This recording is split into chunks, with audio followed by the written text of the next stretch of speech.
Oi, gente, bom dia. Bom dia, eu digo porque eu tô gravando de dia, né? A nossa aula é 19 horas.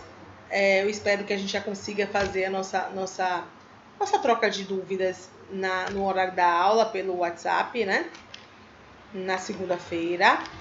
Essa é a nossa sexta aula, né? Onde a gente estaremos ampliando os conceitos, né? De gerenciamento de marca e falando um pouco de um termo chamado prosumidores. O que são prosumidores? O que seria prosumidores? Os prosumidores, eles são os consumidores atuais. Os consumidores que, além de consumir, eles produzem conhecimento, eles produzem conteúdo. Eles falam bem, eles amam você, eles odeiam, eles compartilham sua marca, enfim, eles têm uma voz ativa, né? E para a gente iniciar essa aula, nós vamos agora falar um pouquinho dos dados atuais mesmo, do que está acontecendo na web. A gente tem uma subida de 80% contra 69% da utilização da web agora em 2019. A principal finalidade de acesso é enviar mensagem por aplicativo, diferente de e-mail, ou seja, pelas redes sociais. A área rural do país foi a que mais registrou expansão, porque a cidade já vinha crescendo. Então, a área rural hoje em dia tem uma ação grande nas redes sociais. Registrou a expansão no número de domicílios conectados, chegando de 41%, subiu para 80%. Ou seja, não é para a gente dizer a área rural não acessa a internet, não é só capital, não existe isso. A área rural também acessa a internet de uma forma positiva, acessa a internet numa forma ágil também, né? Vamos olhar aqui o nosso segundo slide. Deixa eu descer aqui. O celular continua sendo o principal dispositivo a usar a internet, com 98% dos acessos. Então, o mobile é algo extremamente importante da gente falar. O número de domicílios que acessam a internet pela TV subiu 11% em 2016 para 16% agora. E os números de casas com computadores e tablets continuam caindo. Então, o que acontece? Esses computadores aqui, esse que eu estou usando agora, eles vão acabar meio que desaparecendo, porque as pessoas estão usando aqui, ó. É isso que as pessoas usam. É o celular, é o mobile, né? E o percentual de domicílios com uso de PC caiu para 57,8% em 2017. Já em 2018, 52,3%. Já o tablet caiu de 17% para 15%. Então, a gente está entendendo o quê? Que o que mais se usa hoje para acessar as redes é o celular. O celular realmente é a bola da vez. Idosos conectados, olha que importante. Dos 10 milhões de novos usuários na internet, 23% tinham mais de 60 anos. Então, os idosos também estão conectados, né? No mesmo período, a população idosa cresceu cerca de 1 milhão, enquanto a população de 60 anos ou mais usuários de internet cresceu 2,3 milhões. Então, os idosos também fazem parte dessa massa que consome a internet, né? Então, os idosos não devem ser desprezados enquanto público-alvo. Porque se você vê que dos 10 milhões de novos usuários de internet, 23 tinham mais de 60 anos, significa que é uma população significativa e que a gente não deve desprezar o quê? Nas nossas ações de branding, né? Nas nossas ações de comunicação. Os idosos, eles são extremamente importantes nesse processo. O número de domicílios com acesso à rede mundial de computadores também cresceu. Na passagem de 2017 para 2018, no primeiro ano da pesquisa, 69,3% dos lares dos brasileiros tinham equipamentos conectados. O percentual saltou para 74,9%. Ou seja, cada vez mais as pessoas têm acesso à internet nas suas casas. Então, como é que a gente está fazendo um planejamento de marca, de branding, e a gente não vai usar como estratégia a internet? Não tem sentido, gente. Não há sentido para isso. Não há sentido. Pesquisa do IBGE mostra que a principal finalidade do acesso à internet no Brasil é enviar texto, voz ou imagem por aplicativo diferente dos e-mails, ou seja, Facebook, Instagram e WhatsApp. São esses 3 pontos mais utilizados para se mandar mensagem: Facebook, Instagram e WhatsApp. Então, assim, são ferramentas que não podem ser desprezadas de jeito nenhum das nossas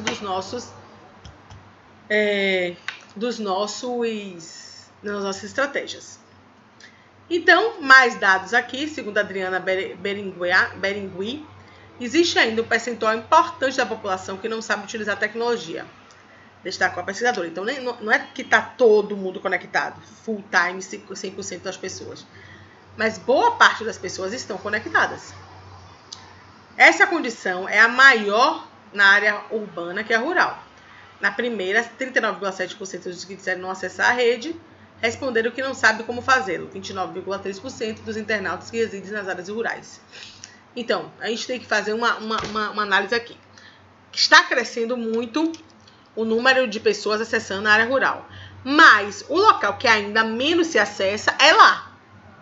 Mas existe um percentual acessando. E ainda existe uma outra coisa. Existem pessoas que não acessam por não saber.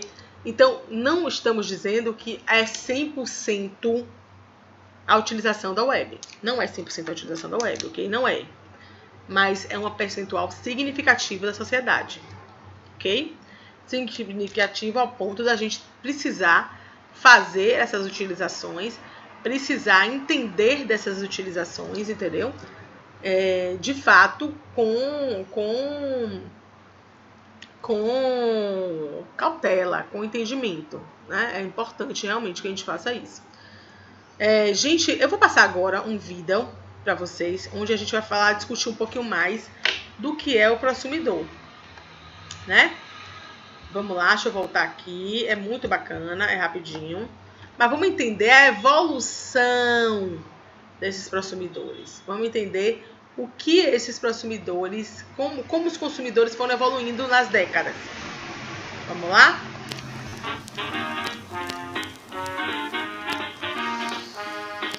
No início da década de 1960, os consumidores estavam aprendendo a se relacionar com os suportes de comunicação e, a priori, enxergavam o rádio e a televisão como fontes de entretenimento e a mídia impressa, jornal e revista, como provedora de notícias e informações de utilidade pública.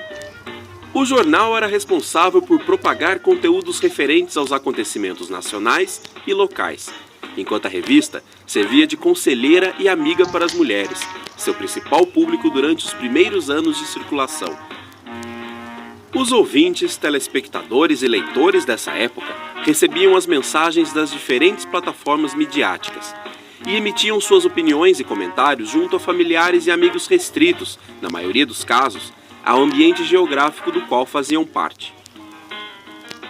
O perfil do consumidor da década de 1960 foi construído a partir de um contexto sócio-histórico marcado pela instabilidade econômica, com movimentos de ampliação e retração do poder de compra dos indivíduos, pela restrita oferta de bens e serviços e, principalmente, pela reduzida quantidade de informações que circulavam na época.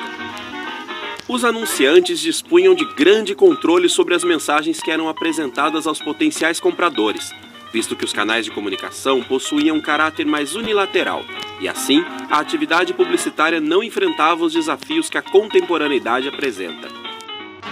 Em outra vertente, vemos o ethos de consumo da década de 2010, que no Brasil tem sido marcado pelo desenvolvimento econômico, pela ascensão e maior participação da classe C na aquisição de bens e produtos, pela complexidade das estruturas familiares, pelo empoderamento feminino e pela ampla utilização da internet por diferentes perfis de públicos.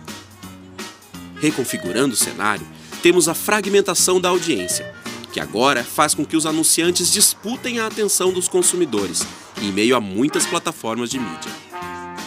Essa paisagem também nos convoca a compreender que, ao longo de 50 anos, o país passou por transformações significativas nas esferas política e econômica. O Brasil se tornou uma nação com melhores condições de vida. A expectativa média elevou-se para 73,4 anos em 2010 e apresentou novas configurações populacionais, pois, diferentemente da década de 1960, os indivíduos passaram a ocupar majoritariamente o espaço urbano, 84,4% do total. Tal panorama fez surgir uma nova dinâmica de consumo, com a ascensão e a maior participação da classe C na aquisição de bens e produtos. Em 2010, a nova classe média era formada por mais de 90 milhões de brasileiros, com renda entre R$ 1.115 e R$ 4.807, e já representava uma parcela importante dos gastos do Brasil, 41,35%, tornando-a a mais consumista do país. Empresas interessadas em atender a esse novo público lançaram segundas marcas e desenvolveram produtos com características peculiares que pudessem conquistar a demanda crescente. Televisores de plasma, computadores e passagens de avião se constituem como bons exemplos de mercadorias e serviços que passaram a ser comercializados em larga escala. Os meios de comunicação, atentos a esse movimento, diversificaram o conteúdo de suas programações com o intuito de atender às expectativas desses novos consumidores. As revistas, que no passado serviam de amigas e conselheiras das mulheres, seu principal público, agora agregam novos temas como carreira, viagem, moda e sexo. O surgimento da internet nos anos 90 e a sua utilização em escalas cada vez maiores também ajudaram a reformular as práticas de consumo da atualidade. Nos anos 2000, houve uma explosão do comércio eletrônico no país.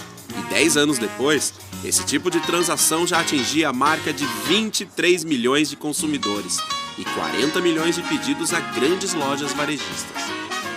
Em 2010, 30,7% dos lares brasileiros já possuíam computador com internet. A crescente penetração desse recurso foi acompanhada pela consolidação dos meios tradicionais, a exemplo da televisão, do rádio, do jornal e da revista, suportes que não perderam sua capacidade de impactar o público através de suas potencialidades. A televisão conservou sua soberania em relação à presença nos domicílios, 95,1%, e ao alcance, 98% do total nos 9 mercados do consolidado Marplan, em 2010. Ao invés de concorrência direta aos meios clássicos de comunicação, a internet apresentou novas possibilidades de interação entre marca e consumidor, a partir de um fluxo bidirecional, diferentemente do que acontecia na década de 60. Os prosumers, expressão proveniente da fusão entre os termos consumidor e produtor, passaram a criar e distribuir conteúdo de toda a natureza, inclusive acerca dos produtos e serviços experimentados. As conversações, outrora restritas ao espaço geográfico, foram estendidas para as novas redes sociais surgidas, especialmente através dos sites de relacionamento, e assim, a prática da recomendação ganhou ainda mais relevância. Em meio a toda essa complexidade, o fato que não podemos negar é que o perfil do consumidor da década de 2010 ainda está sendo construído. Porém, constatamos que a transformação parece colocá-lo em um permanente estado beta, ativado por um bombardeio de novas tecnologias e taxas de incorporação de novos cenários à sua vida cotidiana. Por fim, é muito fácil afirmar que os consumidores de hoje são detentores de um nível de controle nunca antes visto, que moldam o mercado do marketing e que são forjados a partir das novas perspectivas comunicacionais. Mas o que temos mesmo que compreender é que com isso esses consumidores vêm redefinindo o jogo do consumo, da comunicação, dos relacionamentos, das marcas, das tecnologias e das mídias.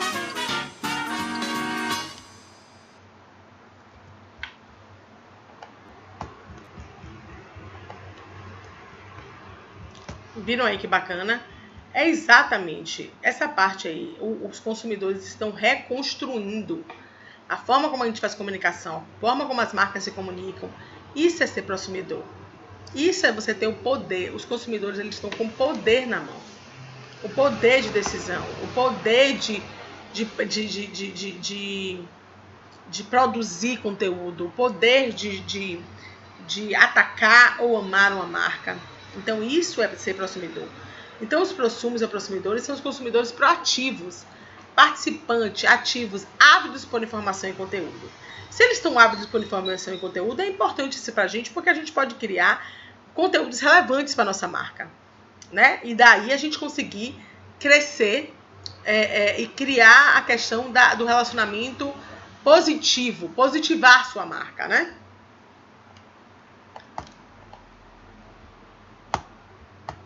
Então aqui, se você botar, o consumidor atual é exigente e acaba forçando a indústria a produzir aquilo que ela quer comprar, quebrando, portanto, o paradigma de que a indústria é que detém o poder da cadeia de suprimentos. Hoje, o consumidor has a power, o consumidor tem o poder na mão. Então, você precisa ter o cuidado de entregar a ele aquilo que ele quer, entender, escutar o que ele quer e tentar trabalhar da melhor forma para que você consiga ter uma relação positiva, né? Nós observamos no vídeo que o consumidor foi tendo uma evolução, né? No início ele não tinha o que escolher, não tinha um poder tão grande nas mãos, né? Na década de 60 ele era ávido por comprar, só que agora não, agora com o advento da internet e das ações mais digitais, o consumidor ele tem o poder de decisão, né?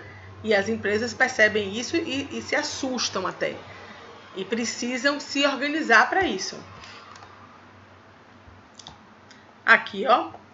Os novos consumidores utilizam a rede social para se comunicarem, expressarem satisfações e, em muitos casos, suas insatisfações. Olha os prosumers aqui, ó. Eu falo, eu escrevo, eu retuito, eu posto, eu faço vídeo, eu tuito, eu curto, eu leio. Então, isso são prosumers. Isso são pessoas, são prosumidores. Isso são consumidores que têm o poder em suas mãos. O poder de decisão, o poder de ajustar coisas. Entende? Então, isso é a questão do poder mesmo, da situação em que você, consumidor, pode dizer para a empresa aquilo que pensa. Antes a gente não conseguia fazer isso. Isso era inimaginável ser conseguido. Então, enquanto a boca tradicional pode ser lento, o oposto é o verdadeiro para atualização Instagram, Facebook e Twitter. Hoje, né? Na verdade, essa semana, não, acho que foi quarta-feira, o filho do presidente falou que a China escondeu coisas sobre o coronavírus. No outro dia, o mundo inteiro sabia disso. Sabe? Criou-se uma relação complicadíssima, diplomática com o país, com a relação comercial. Então, gente, a velocidade que as coisas acontecem é muito assustadora. Muito assustadora. Então, ou você se comunica de forma adequada, ou você pode ter problemas sérios mesmo. Vamos olhar aqui o gráfico do boca a boca, ó. 1 mais 1, que fala para outro, que fala para outro, que fala para 2, que fala para 2. Nos prosumers, 1 mais 1, que fala para milhões. Tá bom para vocês isso aqui? Imagine você ter isso aqui, essa situação toda. De uma pessoa se transformar em milhões. Isso é a ação do prosumidor. O prosumidor tem esse poder. O prosumidor consegue fazer isso. Entende? E é muito complicado mesmo. Você ter essa situação, né? Você ter esse embate a ser resolvido, né? Porque é perigoso. É muito perigoso. Muito perigoso você não estar atento a isso. Porque eles são críticos, eles criam situações, eles falam mal, eles falam bem. Então, para uma gestão de marca, analisar esses prosumidores é fundamental para você conseguir viver. Para você conseguir, de fato, ter a sua empresa bem posicionada. Criadores, eles têm blogs, sites, podcasts ou coisa do tipo, e críticos comentam produtos e serviços dos outros, comentam em blogs de terceiro, Então são duas vias de mão dupla, duas vias de mão dos consumidores, criar e criticar. Então é fundamental que você tenha esse cuidado, né? Que existem consumidores que criam seus próprios blogs, seus próprios podcasts, seus sites, e tem aqueles que criticam, que opinam, né? Que vão lá embaixo do que você postou e falam uma coisa positiva, falam uma coisa negativa. Então, por que as empresas gastam tanto dinheiro monitorando, né? Por que as empresas gastam tanto monitorando essas outras empresas? Monitorando o que os seus consumidores... Outras empresas não, desculpem. Monitorando o que os seus clientes estão falando. Todas as empresas possuem esse processo de monitoramento. Porque senão ela está perdida. Às vezes você fala algo sobre o Itaú, rapidinho você recebe uma mensagem, olha o que está acontecendo, vamos resolver. Porque eles estão o tempo inteiro analisando o que está sendo falado, entendeu, gente? Além disso, nós temos os colecionadores, aqueles que assinam blogs, que adicionam tags, aqueles que são associados por perfis em rede social e visitam as redes. E os espectadores são aqueles que ficam só de olho, né? Leem, assistem vídeo, mas não se manifestam tanto. Então, olha aí, a gente tem os que produzem, né? Que realmente tem a produção, os que criticam, os que colecionam, os que participam de associação e fazem parte das redes sociais, e os espectadores, que não se manifestam tanto, mas também estão de olho. Como é que vocês se classificariam aí? Quem são vocês? Que tipo de consumidor é você? Me diga aí.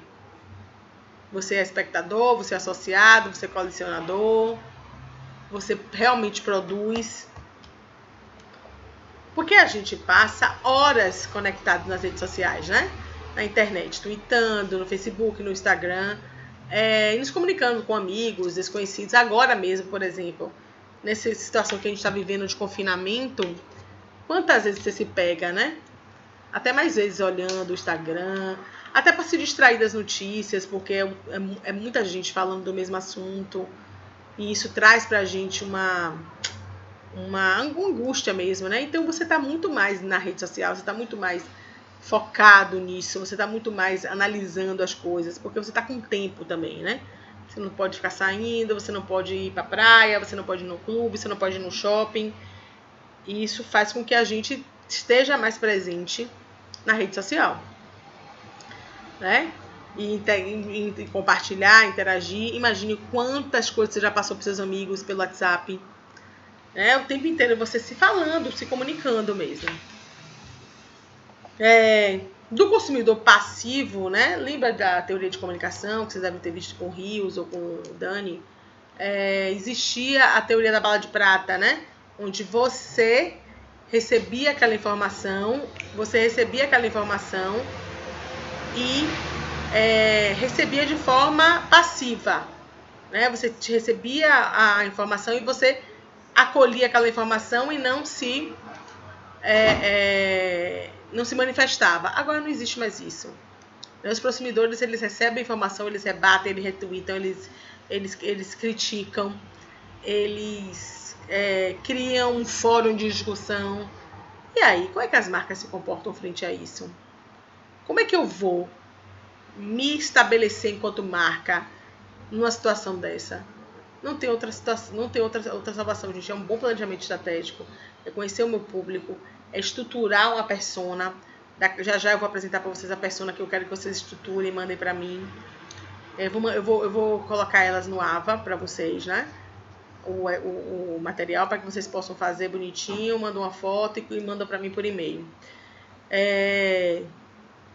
Então, assim, a gente sai do consumidor passivo que eu via, né, o comercial, acreditava naquilo, para um consumidor consciente, intrigante, seletivo, produtor de conteúdo, ativo, graças à internet e à rede social, que nos deram o espaço de falar, recomendar e criar.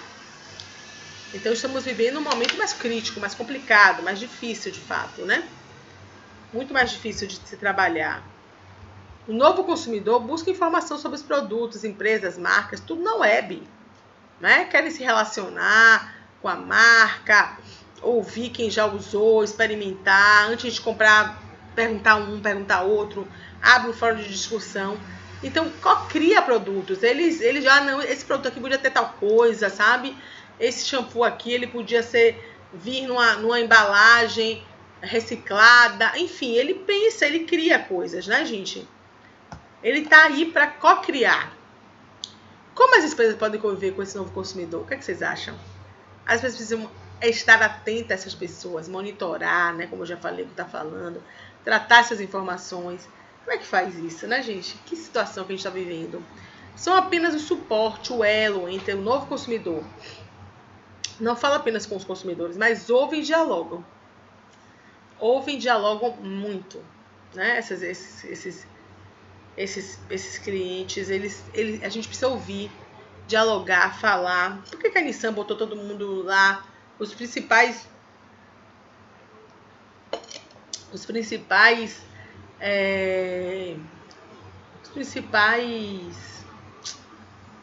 clientes da Nissan e levou lá para a fábrica para ver um novo modelo do Quix. Porque eles ouviram, eles viram que aquelas pessoas eram as pessoas mais apaixonadas pela marca. Então, é uma série de coisas que tem que ser feitas para que, de fato, a gente consiga ter um bom respaldo, ter uma interação positiva com esses consumidores. Esses consumidores existem e não vão sumir. Ou você trabalha de forma adequada com esses prosumers ou prosumidores, ou é um problema para você e para sua marca, pode ter certeza. Gente, deixa eu entrar aqui rapidinho. Eu quero que vocês façam uma análise de persona. Deixa eu ver aqui, mapa empático.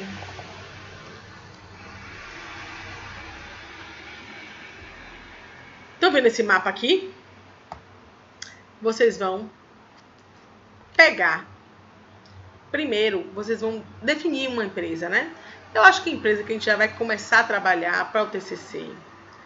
Usem essa empresa e preencham aqui o que o consumidor dessa empresa pensa e sente. O que ele ouve, o que ele vê, o que ele fala e faz, quais são suas dores, quais são suas necessidades. Coloca o nome, né? Aí, na verdade, o que é esse mapa de empatia? Vocês vão criar uma persona que representaria esse público dessa sua empresa. Então, cria um nome, cria uma idade para ele e bota e apresenta aqui, ó, o que essa pessoa sente, o que ela ouve, o que ela faz, o que ela vê. Então, por exemplo, quem for fazer, sei lá, doces sonhos, né? Quem for fazer um shopping, cria uma persona para esse shopping. Poxa, João, de 40 anos. Ele pensa que o mundo pode ser melhor, com menos desperdício. Ele ouve a música MPB. Então, vá criando essa característica dessa persona, né? Eu vou mandar para vocês isso, para que vocês possam realmente fazer a persona e me mandem por e-mail, né? Mandem por e-mail, mandem pelo WhatsApp, mas é melhor por e-mail. Talvez pelo WhatsApp que a gente vai estar falando, né? Porque é importante que a gente comece a criar a personalidade dos nossos públicos. Como esse público é visto. Como é que ele quer, como é que a empresa vê esse público, para daí a gente conseguir fazer ações de conversa, ações de comunicação mais assertivas, mais adequadas. Entende? É importante que a gente faça isso, que a gente pense nisso, né? Então, eu quero que cada um de vocês, né, pensem. Cada um faz um, sabe? E depois a gente vai discutir o que cada um pensou e aí, de fato, montar um único, né? Entre os grupos, vocês vão... Cada um faz o seu e depois a gente faz juntos, né? Assim, juntos, separados. O que cada um quer e quer falar sobre essa sobre essa persona, ok? Massa, obrigada aí pela companhia. A gente se vê na segunda-feira às 19 horas através do WhatsApp, tá bom? Beijo, beijo.